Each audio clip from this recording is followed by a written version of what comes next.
Hola chiques, ¿cómo están? Espero que muy bien. Chegamos à última classe deste módulo sobre SEI, para você mandar bem aí nessa prova, conhecer. A gente está destrinchando, estou te dando dicas valiosas sobre como fazer essa prova de maneira tranquila, de maneira consciente, né? A melhor coisa é quando você chega na prova, sem ter aquelas grandes surpresas, sabendo exatamente o que você tem que fazer e tendo tempo antes para se preparar. Então vamos lá, agora chegou a parte oral. Tem uma coisa bem importante que eu ainda não falei para vocês. Eu acho que eu ainda não falei, que é a prova oral, você só faz ela em uma segunda fase, em um segundo dia. E você só a faz se você passar na escrita. Lembra que eu falei para vocês que vocês precisavam passar por todo aquele processo das 3 etapas da escrita para chegar aqui na oral. Então, não é como no Celu, que você sim ou sim vai fazer uma escrita e vai fazer um oral. Não, só faz a oral se eles veem que você está apto, se eles verem que você está apto para tal, tá bom? Então, você vai primeiro passar por tudo aquilo e em uma segunda data, você vai fazer a sua prova oral. Então, geralmente, em poucos dias, né, você vai saber o seu resultado, se você foi bem na prova escrita, e aí depois você já se prepara para a prova oral. Mas na inscrição eles já dizem quando é que vai ser escrita, quando é que vai ser oral, mas aí não necessariamente você sabe se você vai estar lá. Eu espero sim que você esteja lá na oral. Geralmente é coisa de uma semana. Em uma semana você faz um e na outra semana você faz a outra. E a oral, gente, ela é muito rápida. Ó, dura de 7 a 9 minutos, tá? E a escrita, ela vai demorar ali entre 2 horas e meia e 3 horas. Eles não deixam claro quanto tempo é aqui nesses documentos, mas geralmente as escritas elas são no máximo 3 horas, tá bom? Então vamos lá. El examen oral tem 2 partes. En la primera parte, el candidato e ele, professor, mantém um diálogo informal. Então, nessa parte aqui, geralmente, por experiência própria, os examinadores, eles vão tentar te tranquilizar, porque eles sabem que vocês chegam nervosos, te deixar tranquilo, familiarizado tanto com eles, né, com os examinadores, como com o espaço, se sentir confortável e seguro naquele lugar, local, lugar, sítio, né? Então eles vão tentar fazer isso com você, fica tranquilo, porque geralmente a experiência que eu tenho com os alunos é assim, nossa, cheguei super nervosa, super nervoso, mas foi tão tranquilo, eles ou elas eram tão gente boa, foi muito tranquilo, etc. Então fica tranquilo, que não é um bicho de 7 cabeças. Tem muita gente que vê uma prova como uma ameaça. Não, não é isso, não tem que ser isso. Eles só estão ali para te ouvir, na verdade, né? Então você tem que estar disposto a falar. Então, ó, quando você for fazer sua prova oral, já acorda, já coloca ali o rádio, uma música, vai cantando junto, já vai exercitando aqui no seu cérebro o espanhol. Quando você não vai para a academia, você primeiro faz um alongamento, depois aquece, depois você vai pegar no pesado. Então faz isso, né? O seu cérebro, ele acorda ele meio preguiçoso. Obviamente, ele vai estar mais pronto para falar na sua língua materna. Mas aí você, quanto mais você se expõe ao idioma, como você já vai estar em Buenos Aires mesmo, vai conversando, vai falando com todo mundo, vai escutando. Se você mora sozinho, coloca um podcast, uma música bem alta, vai cantando junto para preparar o seu cérebro, que hoje ninguém fala comigo em português. É só espanhol. Desculpa, pai, desculpa, mãe. Hoje eu não vou dar bom dia. Oi, é buenos dias. Mais ou menos assim, tá? En esa etapa se hacen preguntas sobre motivaciones para estudiar español, para vivir en Buenos Aires, comenzar una carrera en la UBA, entre outros tópicos. Esta parte dura entre 1 e 3 minutos. Olha, tranquilo, né? Então, 1 a 3 minutos vai depender ali do tanto que você fale. Aqui você tem que estar disposto a falar. Se eles perguntarem por que você está estudando espanhol, você não fala só para ingressar a la UBA. Não, fala, inventa, porque eu amo a língua espanhola, porque é maravilhosa, porque eu quero ser bilíngue, porque eu sempre gostei. Fala, tem que preencher essas lacunas, esses espaços, e se mostrar disposto a falar, mostrar repertório linguístico, tá?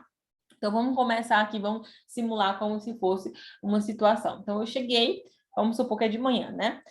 Buenos dias, como andas? Olha, buenos dias, como andam? São 2 examinadores, tá? Não falei isso para vocês, mas sempre são 2 examinadores. Ele vai falar com você, o outro, claro, no começo ele vai saludar, né? Porque é uma questão de educação, mas ele vai, ou ele ou ela vai ficar caladinho, só anotando os seus erros, o seu desenvolvimento, a sua desenvoltura. Então, você só vai conversar com um praticamente. Mas aí, quando você vai entrar e vai ter 2 pessoas, você vai falar como andam, em plural. O que tal? Que tal é tanto para singular como plural. informal, né? Você vai falar informal. Como estão? E aí vão falar, muito bem. Sentate, por favor, né? Você vai sentar, ficar lá na frente delas, etc. Ou deles, geralmente são duas mulheres. E aí ela vai falar, como te chamas? ¿Cuántos años tenés? Y você fala, hola, me llamo Débora, tengo 29 años. Bien, ¿y hace cuánto estás acá en Buenos Aires? Llegué hace una semana, poquísimo tiempo. ¿Y te gusta Buenos Aires? Sí, me está gustando un montón, es una ciudad hermosa. Então, veja que ela nem me perguntou, nessa nossa simulação, ela nem precisou perguntar por que eu gosto. Eu não falei só que me gusta, né? Eu vou logo falando por que eu gosto. Sí, me encanta Buenos Aires, es una ciudad hermosa, tiene una arquitectura increíble, me siento segura acá también, porque la ciudad donde vivo en Brasil es muy insegura, no puedo ni salir con el celular, así, contestar una llamada en la calle, así que me siento mucho más tranquila en esa ciudad, me encanta, la gente también muy buena onda. Então você vai falando, vai falando. Se ela ver que você está falando demais, ela vai te cortar. Não tem nenhum problema. Então ela vai dizer, bueno, você vai entender que ela está querendo te cortar, que ela está querendo fazer outra pergunta ou passar para a segunda parte. Não se preocupe com isso, tá bom? ¿Y por qué estudias español? ¿Por qué estás haciendo el SEI? Bueno, estudio español porque quiero empezar el CBC de UBA, que va a empezar ahora el próximo mes. Sí, ¿para cuál carrera? Quiero ingresar en la carrera de medicina. ¿Y por qué medicina? Porque me encanta, siempre fue mi sueño. ¿Y por qué no saliste de tu país para venir a estudiar medicina acá en nuestro país? En verdad es porque en Brasil es muy difícil la carrera de medicina. No digo para estar en la carrera, yo digo para ingresar en la universidad. Es muy difícil, es muy complicado, hay mucha competencia, competición, concurrencia, ¿tá? Hay mucha competencia y bueno, también ya lo intenté un montón de veces y no conseguí, la verdad es que estoy cansada, quise venir acá. Então pronto, aí você já viu que já passou até dos 3 minutos, vai ser uma conversa bem tranquila. Se você falar que, sei lá, é do Rio, muito provavelmente ela fale, nossa, Rio, carnaval, me encanta, eles sempre falam isso. Já conosco a Rio, é hermoso, as playas, etc. Então, vai depender muito das respostas, né? E do que ela vai perguntar ali. Mas, geralmente, vai ser sobre seus... Por que estudar espanhol? Por que medicina? Por que a UBA? Se você está gostando da cidade? Há quanto tempo você estuda espanhol? Aí você pode até falar que você estuda mais tempo, se você está estudando só no último mês, aí você fala assim, não, há 6 meses, há 1 año que estudo espanhol. A gente usa hace, tá? A gente não usa a. Para tempo, a gente usa o verbo hacer. Pronto. Terminando essa primeira parte, vamos para a segunda parte. É a parte da folhinha que eu falei para vocês. En la segunda parte, el evaluador le da al candidato 2 láminas. El candidato tiene que elegir una para hacer um comentário. Gente, cuidado com isso aqui, que eu já vi gente falando que eles só deram uma lâmina, um papelzinho, um tema, e não teve como escolher. Era aquele que eles estavam dando e pronto, tá? Aqui eles estão dizendo que dão 2. Então, você já se prepara mais ou menos para isso. Então, você vai ter que escolher uma dessas lâminas, aqui exemplos de lâmina, você vai ter que escolher uma delas, tá? E aí você vai ter que falar sobre elas. Vou voltar aqui. Fazer um comentário e dar sua opinião sobre o tema. Sabe aquelas apresentações de escola, que você pega o cartaz, né, antigamente, agora é com slide, e aí você fala, vai ser mais ou menos isso. Você vai ler e você vai dizer o que é que você leu. Não é fazer uma releitura, não é dizer, el texto habla que 3 de cada 10 usuários... Não é só ler. Você pode até ler algumas partes, mas tem que comentar e dar a sua opinião sobre elas. E aqui, a dica de ouro. Compara com o teu país, compara com o Brasil, que vai te ajudar e muito, tá? Então, vai comparando com o Brasil, em Brasília é assim, porque aí você vai ter muito pano para manga para falar. Também deverá responder as perguntas que o professor haga. Nem sempre eles fazem perguntas, tá? Às vezes eles fazem, às vezes eles não fazem. Sabe quando é que eles geralmente fazem? Quando o seu comentário gerou dúvidas, quando você falou alguma coisinha ali errada e ele não sabe exatamente o que é que você quis dizer, ele pergunta. Ou então, quando você falou tão pouco e ainda tem tanto tempo, ainda tem 2 minutos para terminar a prova, vou perguntar aqui mais uma coisa, porque essa pessoa falou muito pouco. A ideia é não deixar que eles perguntem, né? Mas também não fica nervoso se eles perguntarem achando que você foi mal, não. Às vezes é porque eles querem mesmo saber mais. Então, você vai ter aqui, ó, 7 a 9 minutos para fazer essa prova, essa parte, né? Tem duração de 7 a 9 minutos, porque você vai ter o tempo para escolher a lâmina, para ler a lâmina, né? Para ler o textinho. E aí você vai falar. Qual o tempo de fala, Débora? Geralmente são 3 minutos. Depois que você fala, aí eles vêm com algumas perguntinhas, ou não, vai depender se essa primeira parte também demorou mais tempo, porque no final mesmo a prova ela vai ter no máximo 15 minutos, tá bom? Então, vamos ver aqui. Essa lâmina, né? A gente vê que ele está falando sobre adictos às redes sociais. Se você já vê essa lâmina, não sabe o que significa adictos, nem escolha, que é o tema principal, né? Sintomas do adicto. É o vício, né? Então, são os viciados nas redes sociais. Geralmente vão ser temas assim. Esse aqui, ó, são os melhores países para ser um pai, né? Para ter filho. Melhores docentes, falando das características que tem um docente. Então, sempre vão ser temas assim. Então, coloca lá no YouTube não, no Google, infográficos, infografias, e vão aparecer várias. E aí você já vai praticando com vários temas assim. E aqui ele deixa claro, ó, e neste caso, o candidato deverá explicar qual é o tema da lâmina, comentar alguns dos dados mencionados, não precisa comentar tudo. E não é ler, é só comentar. E opinar sobre o tema, tá? Então, explicar, comentar e opinar. Também pode narrar uma vivência personal ou de terceiros. É aqui que eu falei para você falar, comparar com o Brasil. Então, aqui nesse tema, por exemplo, das redes sociais, né? A gente vê aqui, ó, tá uma lida, né? Viciados na rede social, 3 de cada 10 usuários entre 15 e 25 anos. Você vê que tem mais homens do que mulheres, o tipo de economia, né? As classes, cada vez mais pessoas estão sendo atrapadas por las redes sociais, né? Então, atrapadas seria no sentido de fixadas ali, presas, né? Já que 3 de cada 10 usuários de entre 15 e 25 anos usam Twitter ou LinkedIn, confessaram ser adictos a estas, de acordo com a Sociedade Mexicana de Autores de las Artes.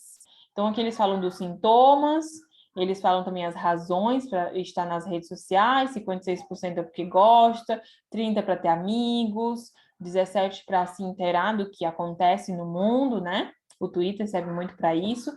Preferem redes a relações interpersonais, 80%, ou seja, prefere estar conversando, fazendo amizade online do que no presencial. Isso aqui com certeza foi antes da pandemia, agora deve estar bem mais. Dizem que é mais barato, que é mais confortável, que é mais seguro e que lhe dá mais autenticidade e liberdade. E aqui uma nota importante. En abril pasado, la asociación dio a conocer que 54% de los hombres estableció relaciones humanas virtuales, de las cuales solo 11% derivou em relações personais. Ou seja, é mais gente vindo do pessoal para o virtual do que o contrário, né? Então, você pode falar isso aqui no seu comentário, na sua argumentação. Então, vamos lá. Como é que eu falaria mais ou menos essa lâmina, né? Como seria o comentário? Bueno, la lámina, el texto o la infografía, puedes usar cualquier una, habla sobre la adicción a las redes sociales y en verdad es un problema, estoy de acuerdo que es un problema. Bueno, la información de la asociación, ¿no? De la Sociedad Mexicana de Autores de las Artes Plásticas dijo que a cada 10 usuarios de 15 a 25 años usan Twitter, LinkedIn y más. Creo que este dato está un poco desactualizado, porque hoy en día yo percibo que hay mucho más gente adicta, por ejemplo, a Instagram, a WhatsApp también, y la gente pasa horas y horas chateando, whatsappeando con la gente, a TikTok también, viendo historias, publicando sus fotos, subiendo las fotos, los videos. En Brasil yo veo que eso también es un problema, no solo en Argentina o en México, es un problema grande, porque esos síntomas del adicto que comenta el texto también sucede con la mayoría de los brasileños. Esta cuestión de la pérdida de control del uso de las redes sociales se nota, porque la gente muchas veces dice, ay, bueno, voy a relajar acá 10 minutitos en la red, y cuando va a ver, ya se pasaron como 1, 2 horas en las redes sociales. Y eso ocasiona un montón de otras cosas, como por ejemplo, postergar labores como por estar en las redes sociales. Hay gente que deja de estudiar, deja de trabajar, deja de estar con su familia por estar en las redes sociales, hablando con otras personas, sin contar la ansiedad, el montón de otras cosas que puede causar con ese montón de influencers que ven una vida perfecta, que en verdad no hay, y mucha gente quiere estar en las redes sociales para mostrar algo que muchas veces no es real. Y por eso no estoy de acuerdo cuando la infografía comenta, ¿no? A través de la investigación, de que es más cómodo, es más seguro y da más libertad. La gente cree en eso, porque la verdad es que yo no lo creo. Imposible que eso sea más auténtico. Ser auténtico es estar frente a frente con alguien, con una persona, hablando de su vida, percibiendo a la gente, tocando a la gente. Eso sí, estoy un poco sorprendida respecto al número de hombres y mujeres. Yo pensaba que eran más mujeres adictas de que hombres. No sé, tengo esta percepción porque en mi país yo veo mucho más las mujeres influencers y en las redes y subiendo fotos y videos de que los hombres. Y no tenía esta percepción que comenta acá la infografía. E bueno, essa é a minha opinião. Então, você pode terminar dessa forma, essa é a minha opinião. E nada, é muito argentino isso, e nada. E bueno, isso é. E para concluir, então você conclui e eu contei aqui o tempo, deu mais de 3 minutos, tá? Mas aí pode ser que a pessoa te interrompa e ela fale, bueno, já está. E aí ela vai fazer algumas perguntas relacionadas às redes sociais e pronto, acabou. É só isso, gente. Não tem, né, um bicho de 7 cabeças. Então, busque falar com seu professor, com sua professora, para você treinar essa parte, né, de você enviar um áudio, esse comentário. Se você for meu aluno, obviamente você vai fazer isso para eu te corrigir. E também conversar com nativos, essa parte do diálogo aqui informal, ó, que é bem importante, apesar de ser algo super básico, tá? Que é nível básico mesmo essa parte aqui informal. É isso, gente. Espero que vocês tenham entendido agora como funciona a prova do SEI. Desejo, né, desde já uma boa prova para você.